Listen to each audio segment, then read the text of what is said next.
Here's how to add link in your Instagram bio. So go ahead and open any link that you want to add it to your Instagram. Let's go ahead, open the Facebook application, go to your Facebook profile, tap on the three dots in the top right corner, then select copy link to profile. Now let's open Instagram. Tap on your profile picture from the bottom right corner of your screen. Also, make sure that your account is a professional account. If your account is personal, you can go ahead and switch it.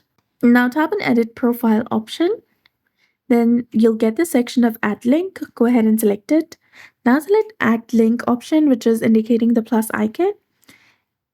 Enter the URL that you just copied and give it a title. Let's type in Facebook. Tap on the tick mark icon in the top right to confirm, and a link has been added to your bio.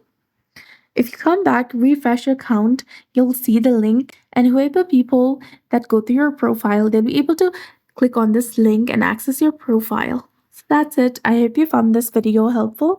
If you did, please like, share, and subscribe. Thanks for watching. We'll see you again in the next one.